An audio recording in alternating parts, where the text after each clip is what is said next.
Niatnya hanya ingin merekam adrenalin lewat siaran langsung. Tapi yang tertangkap kamera adalah sebuah kisah akhir memilukan yang terjadi di bekas kawasan wisata di Bandung.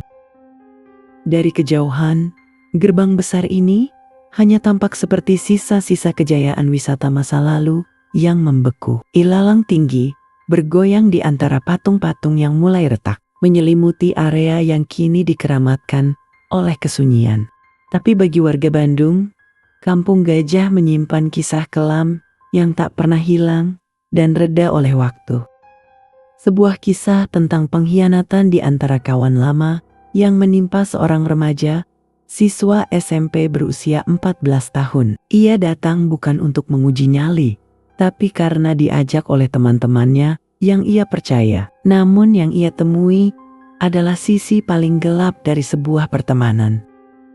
Inilah kisah pilu yang dialami siswa SMP di lokasi bekas kawasan wisata Kampung Gajah, Bandung. ZN adalah anak piatu yang lahir di Bandung pada tahun 2012. Ia merupakan anak kedua dari 4 bersaudara. Ia ditinggal sang ibu yang meninggal saat ZN duduk di bangku kelas 4 sekolah dasar. Saat memasuki kelas 5 SD, ZN kemudian dibawa keluarga sang ibu untuk bersekolah di Garut. Pada momen perpindahan ke kelas 5 SD inilah, ZN berkenalan dengan YA yang usianya 3 tahun lebih tua darinya. ZN duduk di bangku SD, sedangkan YA di SMP. Meski berbeda usia dan sekolah, perkenalan ini berlanjut menjadi sebuah pertemanan. Dua sahabat ini sering berbagi waktu, cerita, dan bermain bersama. Bahkan YA beberapa kali memposting foto saat sedang bersama ZN, sehingga banyak yang mengira hubungan mereka seperti hubungan persahabatan remaja seusianya. Namun seiring perjalanan waktu, jalinan persahabatan mereka mulai terlihat ada yang ganjil. ZN ternyata sering mengalami perundungan dan bahkan dipalak atau dimintai uang oleh teman seniornya ini. Ia menjalani pertemanan ini dengan keterpaksaan karena takut mengalami perundungan yang lebih keras lagi. Dan ini pernah terjadi, ZN dipukul oleh YA sehingga mata kirinya mengalami pembengkakan. Peristiwa ini membuat keluarga ZN tidak bisa berdiam diri lagi. Mereka pun melaporkan tindak kekerasan ini kepada ketua RT setempat. Suasana panas dan penuh ketegangan terjadi ketika keluarga ZN dan YA dipertemukan. Ketua RT akhirnya bisa mendamaikan dan menyelesaikan secara kekeluargaan. Namun keluarga ZN meminta dengan tegas agar YA menjauhi ZN karena dianggap memberi pengaruh buruk terhadap perkembangan mentalnya. Apalagi mereka mendengar kabar desas-desus jika YA memiliki perilaku menyimpang dengan menjadi anggota dari kelompok pelangi. Inilah yang membuat keluarga ZN semakin khawatir.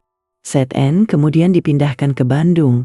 Ketika masuk SMP, keputusan itu bukan semata karena pendidikan, tetapi ada unsur perlindungan. Di Bandung, ZN menjalani kehidupan secara normal. Layaknya remaja lainnya, ia merasa senang dan bahagia karena terbebas dari perundungan. ZN akhirnya melanjutkan sekolahnya di SMPN 26 di Bandung. Di sana ZN dikenal sebagai murid yang baik, cenderung pendiam, dan tidak pernah membuat masalah di sekolah. Sementara itu, YA tetap berada di Garut. Ia tinggal di Kampung Ciduga, Desa Margahayu, Kecamatan Luigung, Kabupaten Garut. Di kalangan tetangga, YA dikenal sebagai remaja yang cukup nakal. Namun awalnya, warga hanya menganggapnya sebagai kenakalan remaja biasa. YA sempat dikeluarkan dari sekolah karena kenakalannya. Setelah setahun tidak bersekolah, YA akhirnya aktif masuk sekolah lagi di salah satu SMK di Garut. Jarak seharusnya menjadi batas, tapi ternyata tidak sepenuhnya. YA masih belum melupakan sosok sahabatnya yang telah pindah ke Bandung. YA masih terus mencoba menghubungi ZN, berusaha menjalin hubungan baik dengan teman juniornya ini. Bahkan ia sering menemui ZN di Bandung. Meski sering ditemui, ternyata hubungan keduanya tidak bertambah rukun, tapi malah semakin merenggang. ZN mulai membatasi diri dan pelan-pelan mengambil jarak dengan YA. Hingga akhirnya, ZN menyatakan sikap untuk menghentikan pertemanan tersebut. Keputusan ZN ini memicu kemarahan mendalam. YA menjadi kesal, sakit hati dan dendam. Diam-diam YA menyusun rencana untuk melampiaskan dendamnya. Hari itu, Senin, 9 Februari 2026, di sebuah sudut kota Bandung yang dingin, ZN berpamitan berangkat sekolah seperti hari-hari biasanya. Tidak ada firasat buruk, tidak ada pelukan perpisahan yang terasa janggal.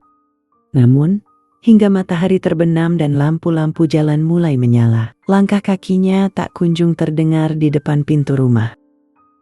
Keluarga mulai dilanda cemas. Pesan dikirim, panggilan telepon berulang kali dilakukan. Namun hanya nada sambung yang menjawab dalam kesunyian. Keluarga mulai merasa panik dan mencari keberadaan ZN. Keluarga mendatangi sekolah, mencari ke rumah teman-temannya, dan akhirnya menyebarkan ke media sosial. Pada Senin malam, sebuah pesan masuk ke nomor ponsel teman ZN.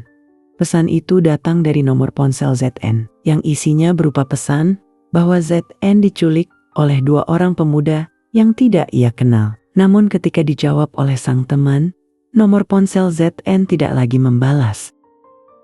Kabar penculikan ZN menyebar dengan cepat, hingga sampai di Garut, di mana keluarga besar ZN masih tinggal di sana. Esok harinya, Selasa 10 Februari 2026, keluarga ZN dan ketua RT mendatangi YA dan menanyakan apakah ia mengetahui keberadaan ZN pada hari Senin kemarin. YA mengaku tidak pernah melihat, dengan menceritakan berbagai macam alibinya. Keluarga akhirnya melaporkan hilangnya ZN ke kantor kepolisian setempat. Polisi melakukan berbagai upaya untuk menemukan keberadaan ZN, namun hingga hari kelima sejak ZN dinyatakan hilang, polisi belum memperoleh petunjuk yang berarti.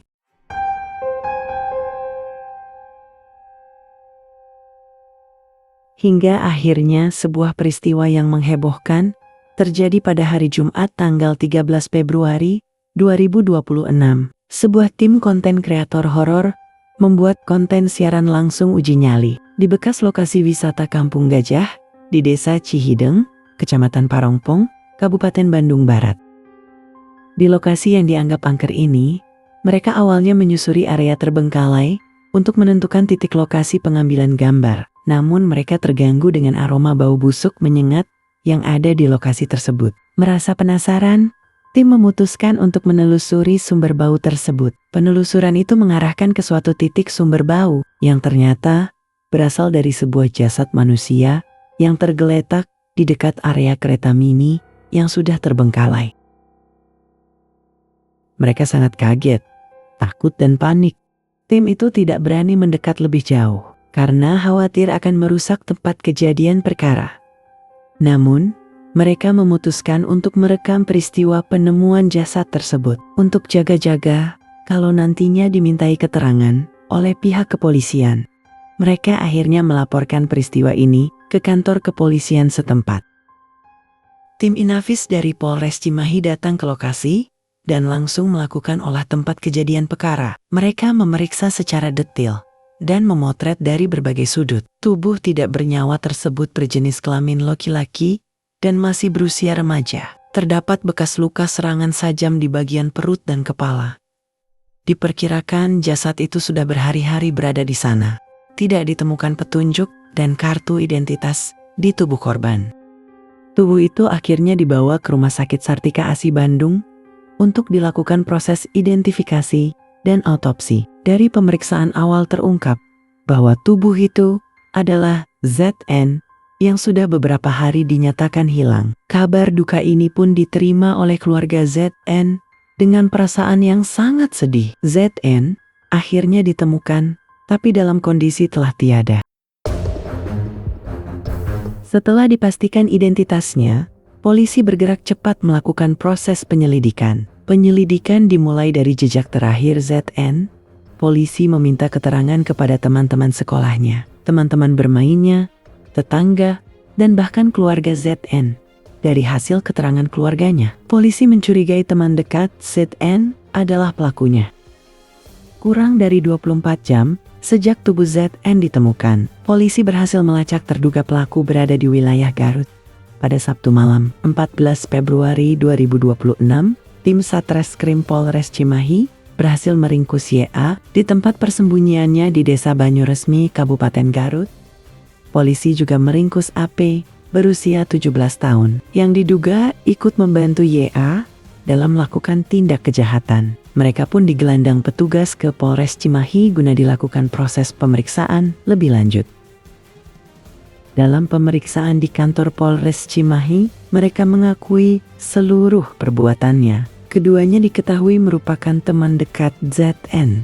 Dalam pengakuannya, YA adalah dalang utama dari kasus ini. Motifnya adalah rasa sakit hati dan dendam, karena ZN akan menjauhi dan memutuskan hubungan pertemanan. YA pun membuat rencana untuk menghabisi nyawa ZN. Rencana jahat ini awalnya akan dilakukan pada hari Sabtu, tanggal 7 Februari 2026. Namun karena AP masih mempunyai pekerjaan dekorasi pernikahan, rencana itu dibatalkan. Baru pada hari Senin tanggal 9 Februari 2026, mereka pergi ke Bandung untuk menemui ZN. Sebelumnya, YA telah menyiapkan sajam berupa sangkur dan belati yang disimpan di dalam jok motor. Dengan mengendarai sepeda motor, mereka langsung menuju ke tempat sekolah ZN di SMP Negeri 26 Bandung. Tanpa curiga sedikit pun, Zian bersedia pergi bertiga bersama YA dan AP. Ia percaya karena mereka berdua adalah teman lama sewaktu di Garut. Mereka menuju ke bekas kawasan wisata Kampung Gajah. Mereka bertiga sampai di lokasi sekitar pukul 5 sore. Zian berjalan lebih dulu masuk ke arah lebih dalam. YA menyusul dari belakang sambil mengambil sajam dari jok motornya, sedangkan AP berada di luar menjaga motor dan mengawasi area sekitar. Di dalam area bekas wahana kereta mini, ZN kembali menegaskan sikapnya untuk memutuskan hubungan persahabatan dengan YA. Sikap tegas ZN ini membuat emosi YA memuncak. YA dengan cepat memukul kepala ZN dengan botol hingga tersungkur. Kemudian menyerang dengan sajam ke arah perut ZN sebanyak 8 kali. Hingga akhirnya ZN terjatuh dan tergeletak tak berdaya. YA kemudian mengambil jaket dan ponsel milik ZN dan meninggalkan teman juniornya itu meregang nyawa di sana. YA dan AP kembali ke Garut sekitar pukul 7:30 malam. Di Garut, YA menyiapkan sebuah alibi dengan menggunakan nomor ponsel milik ZN. Ia berpura-pura menjadi ZN dan mengirim pesan ke teman-teman ZN dengan tulisan pesan, "Saya diculik oleh 2 pemuda yang tidak dikenal." Pesan ini menyebar dengan cepat dan akhirnya menjadi perbincangan di media sosial. Setelah itu YA menghancurkan ponsel milik ZN untuk menghilangkan jejak digital. Keesokan harinya, Selasa 10 Februari 2026, YA kembali mengarang alibi ketika ditanya oleh ketua RT dan keluarga ZN tentang keberadaan siswa SMP Bandung tersebut. Setelah mereka pergi, YA merasa seolah kejahatan yang dilakukannya secara sadis itu tidak akan terbongkar dan terkubur selamanya. Namun ternyata hanya berselang 5 hari, kasus itu akhirnya terbongkar secara tidak sengaja oleh tim konten kreator horor yang sedang membuat siaran langsung di lokasi tersebut. Kini, YA dan AP harus menjalani kehidupan sehari-harinya di tahanan Polres Cimahi, Jawa Barat. Keduanya dijerat dengan pasal pembunuhan berencana dan Undang-Undang Perlindungan Anak dengan ancaman hukuman mati atau penjara seumur hidup atau penjara paling lama 20 tahun. Akhirnya keluarga ZN hanya bisa berharap agar keadilan dapat ditegakkan dan pelaku diberi hukuman seberat-beratnya. Bagi keluarga ZN, tidak ada hukuman yang sebanding dengan kehilangan seorang anak. Kini, garis kuning polisi melintang di bekas wahana mainan kereta mini itu. Kampung Gajah kembali ke sifat aslinya. Sebuah tempat yang mati dan sunyi. Namun bagi keluarga ZN, kesunyian ini akan terasa jauh lebih menyakitkan daripada sebelumnya. Setiap sudut kota Bandung kini menjadi pengingat akan sosok remaja yang direnggut mimpinya terlalu dini. Tempat ini mungkin akan terus menyimpan bisikan rahasia dari malam berdarah itu. Tapi satu hal yang pasti, tak ada persahabatan yang layak dibayar dengan nyawa. Dan tak ada kata pisah yang seharusnya berakhir di liang lahat. Selamat jalan ZN. Semoga di sana kamu menemukan kedamaian yang tak sempat kamu temukan di malam terakhirmu di reruntuhan itu. Terima kasih sudah menyimak kisah pilu ini sampai akhir. Mari kita kirimkan doa terbaik untuk almarhum dan keluarganya.